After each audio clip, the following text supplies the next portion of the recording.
That's gray. Hi guys. I got gray hairs. Jeremy's got a gray hair. He just noticed in the camera. I got a few grays coming in. Welcome back.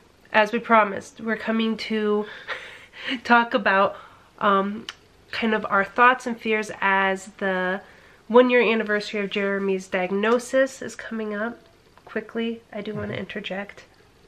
If you're not following us on Instagram or TikTok, go follow us. And vote that this guy does a TikTok with me. He's refusing. But anyways, thank you for coming back to our channel. If you have not subscribed, please subscribe and follow us, and we will get on with the video.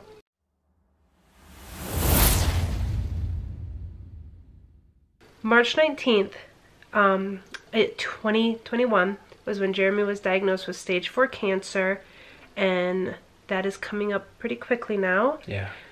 And he had his last chemo at the end of December, and you had one appointment since then.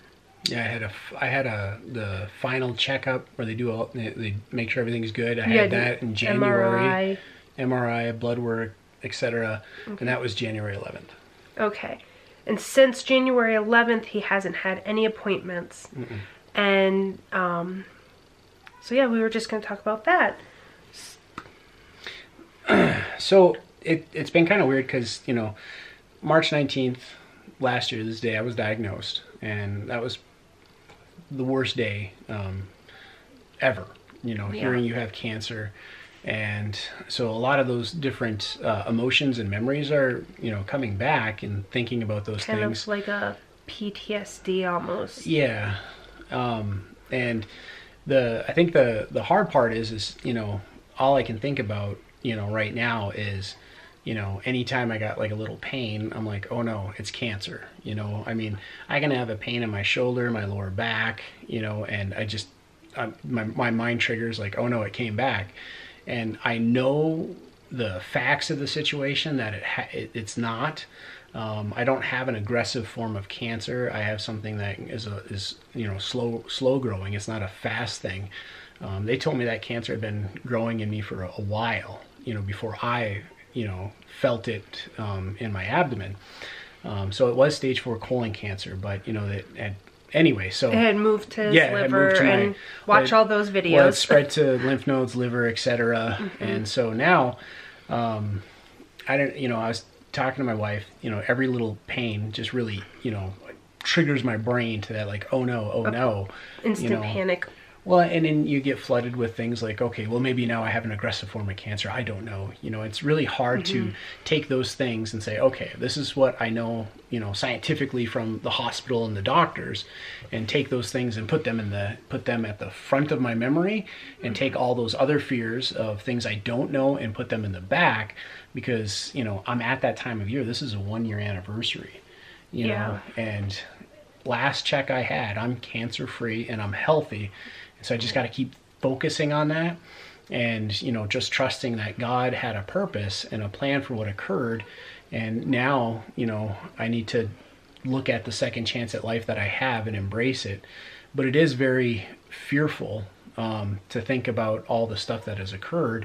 And then, you know, you get a pain and you're just like, oh no, oh no, oh no, oh no. You know, it's very stressful. And we do have to talk through it a lot, because he'll get a pain, and I'll say, well, where is it? And he'll show me. I'll say, okay, well, that's really close to your scar. And you did have therapy this morning, and they did a lot of work on your scar, and like, it's almost like a deep tissue massage kind of, but with a stone on his scar. So those pains are probably that, but it's very hard to switch that in your brain. Compartmentalize it all, you know, it's weird. There are a lot of the same spots that he had pain when we found the cancer. And then, you know, he's going to the gym, he's being active in that way, and you just get normal pains from that. And so yeah, there's a lot of discussing and it always seems to be in the evening. You're like, oh, I got a pain. Oh, I got a pain. And I do start to panic, and then I'm like, okay, we got to talk about this. Why do you have the pain? Yeah, I think my favorite, though, panic that you had was when I texted you from CTCA, and I was like, oh, my appointment's not in March, it's in April. Because that's 4 months instead of 3 months. Yeah. So that is something that's really, like, scary, I guess, because you were getting checkups every other week. Yep. So every other week, the doctors were assuring us, you're doing good. The cancer's not there. Yeah. Your markers are good. Your blood work's good. The images are good. And we've gone 2 months? 3 months. 3 months. With no checkups. With no checkups. Without the doctors telling us you're okay. Yeah, that's it right there. That is it right there. I don't get that assurance from the doctor that's, you know, helped preserve my life, that everything is good. Yeah. You know, so it is a little weird. It can get scary at times. And so then when he has a pain, instant, like, flashbacks start to happen. Because March 19th was a scary day. It was beyond scary. It was horrifying. Yeah, extremely horrifying day. You know, the other thing too, you know, I was discussing with my wife, and a friend actually helped me identify this, but survivor's guilt. Yeah. You know, I'm sitting there, you know, like, okay, you know, it's really weird because, like, you know, your mind hits, you know, when you get diagnosed, or when I was diagnosed, it was, why me? And then now surviving, the question is, well, why me? You know, other people haven't made it. Because we've had family members pass away younger than him from cancer. Yep. And people we personally know in the community. Yep. And I sometimes feel guilty.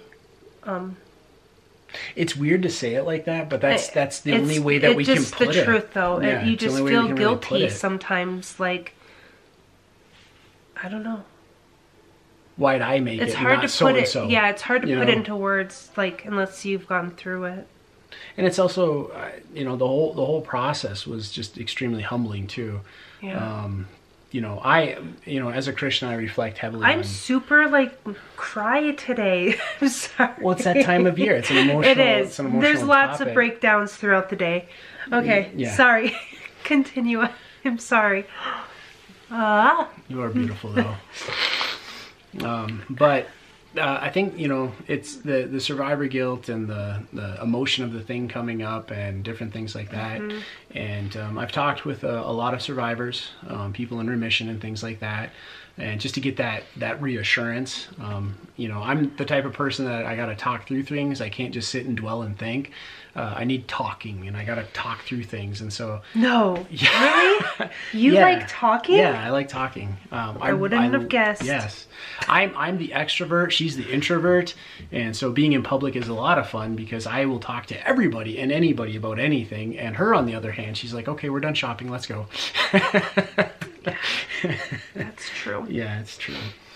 So things are good, though. Things are good. And I have to reflect a lot on, you know, scripture. Trust. I got to trust the Lord that there is a purpose and a plan for this trial in our lives. And he's brought me through it, and he's led me to a wonderful hospital. He's given me an amazing support system. And there's no way I could have done this without you, though. There's absolutely no way I could have done this without my wife. Oh, me? Yeah, you. Who did you think I was talking about? I thought you were talking about the YouTube viewers. The YouTube viewers? Well, I am very thankful for the people that watch the videos and send encouraging text messages and things like that.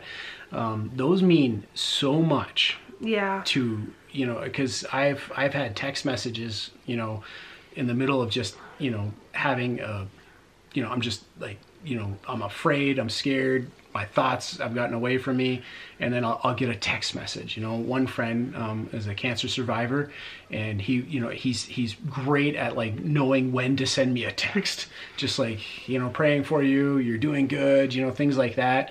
But those little messages mean a lot. And you know, if you're watching this video and you know somebody's struggling, don't be afraid to reach out to them and say hi, you know. And it's not always got to be a discussion about what's going on in their life, but sometimes just uplifting words really, really, really make a difference. Yeah. You know, or just praying for you, I love you, I care about you. Hearing those things, you know, are just so impactful on what's going on.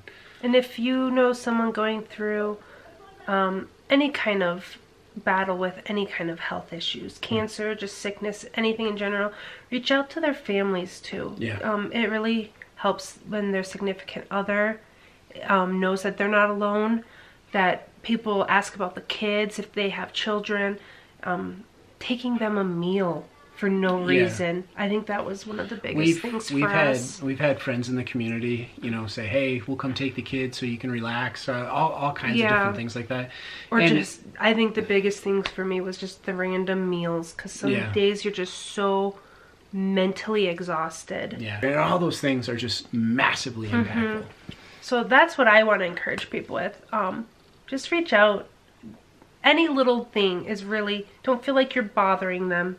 You know, unless the people are obviously don't want to be bothered, but a lot of times people want the help but won't ask. Well, and one of the things I've learned, I love talking about what's going on in my life, especially when it comes to health, because as I said, I got to talk through things. But some people, they don't want to talk. You know, it was the one fella said he just wants to go out with friends and not talk about health. Just wanted to go and have a normal meal, you know, so I mean, maybe it's something like that. Yeah. But yeah, March 19th is approaching.